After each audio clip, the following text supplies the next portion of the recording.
And joining us right now on the hotline is Alex Cora, manager of the Red Sox, brought to you by Shaw's and Star Market. Shaw's, perfecting the art of fresh, also brought to you by Arbella Insurance, here for baseball fans, here for good. Alex, do we have you? Yeah, I'm here. Okay, sounds like you had a hell of a bus ride there. What's going on out there in New York? They closed down the Midtown Tunnel. Something happened, so we found out when we took off from the hotel, and it only took us an hour 45 to get to Citi Field. So that's cool. Always cool. That sounds awful. Well, it's been a tough couple of days, tough week, I'd say, for your ball club right now. The offense certainly struggling. Rafael Devers struggling as well. You mentioned last night you were going to be moving him in the lineup. What went into that decision? I just feel like, kind of like give him a different at-bat, right? Hopefully JD's on base, minute second, and Rafi gets a pitch in the zone. He can pull it, and even if the result is not a single, kind of like if he hits a ground ball second, he helped the ball club right there in that situation. He's been good hitting second throughout his career. He likes it. One thing is different now than when we decided to hit him fourth. We got all our lefties now together, and it really doesn't matter how you set him up in the lineup. At one point in the game, there's going to be a lane there for the opposition to bring lefties. So having JD and Rafi sounds kind of like tempting, right? Especially now that we're struggling. I know Rafi, he's not swinging the bat well right now, but I do believe this is a good spot for him, and hopefully he can come out of this.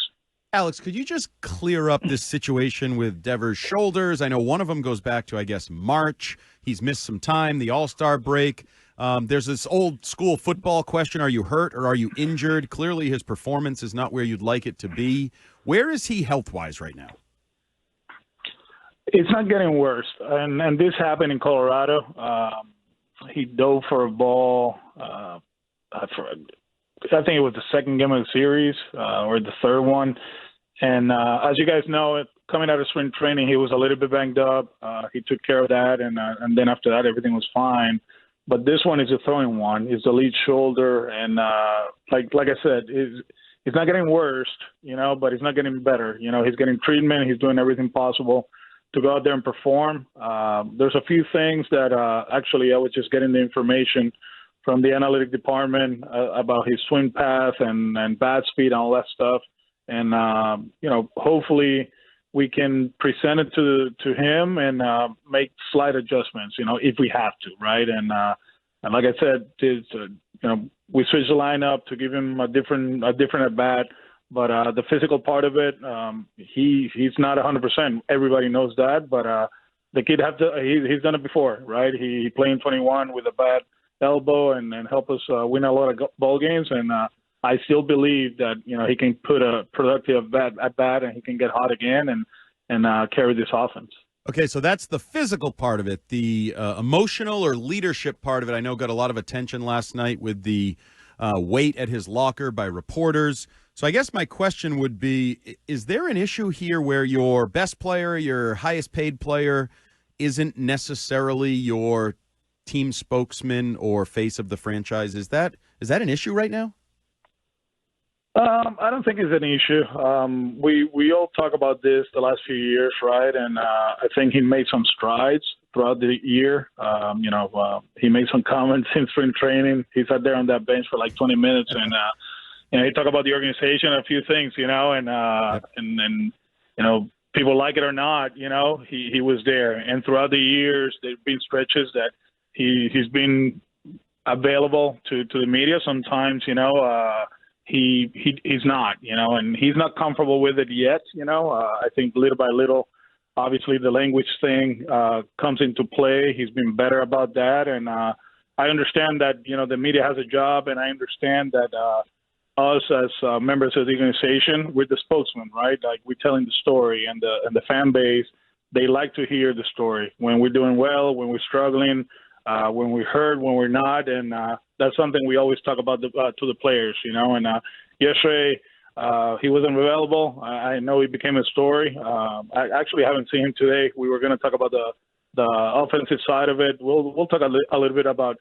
the other stuff. But Rafi, he's still learning. He's still kind of like a shy player that sometimes he hates talking to the media. That's the bottom line. And yesterday wasn't a good day for that. Would you consider the fact that the offense has gotten kind of quiet lately? Is that sort of a reflection? Like, does the offense go as Devers goes?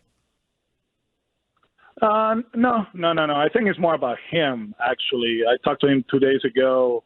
I'm, always asking him about his health. That's the most important thing, right? Like, if one day he comes in, he's like, Alex, man, I can't go, then, that's a huge red flag. And he was very honest about it. He's like, Alex, I feel okay. I feel good health-wise. I just don't feel great at the plate, and, it's part of it. And he knows that everything we do here offensively is around him, right? We set the table for him, and he's the big boy, right? He's the big boy in the lineup. There's other guys that are struggling right now, but when you talk about the Boston Red Sox and you're the opposition, you circle him around, right? This is the guy that he's not going to beat us. And, right now, the last few weeks, he's been struggling. Alex, obviously, you've been unfortunately familiar with some late season struggles, August and September in recent years. Have there been similarities you've seen to the common threads to those seasons? Are there things you've learned maybe through those past experiences that you're hoping can help you pull the team out of this one? How do you use that experience to your advantage? I'm telling you, man, sometimes I go to the hotel and I'm like, are we doing it right? For everything that we've done throughout the season, are we leading these guys the right way? The effort is there. You see the pitching. It has turned the corner. We're pitching a lot better. And the last 2 years, it's been the offense. If you look at it, we didn't have a great offensive month last year. And this year, the last 15 games, I think it is, right? It started the last game in Baltimore.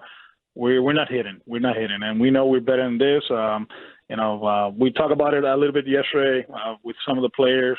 We just got to show up today and find a way, and find a way is minute second, no outs, hit a ground ball the second, minute third, less than 2 outs, put the ball in play, have the lead, and the lead is not 1-0, have like a 3-0 lead, 4-0 lead, going into the sixth, go to the bullpen and win the game, and then reset tomorrow in the off day, and then Friday we have to be ready for the White Sox, and you look around the league and sometimes, I look at the scoreboard and I'm like, wow, we kind of like survive another day because while we're struggling, the other teams are struggling. Other teams are playing better. You see Detroit, you see Seattle. So it's going to be very interesting. But we have the talent. I think the pitching, like I said, is in a good place. And if we continue to pitch, I do believe we're going to hit.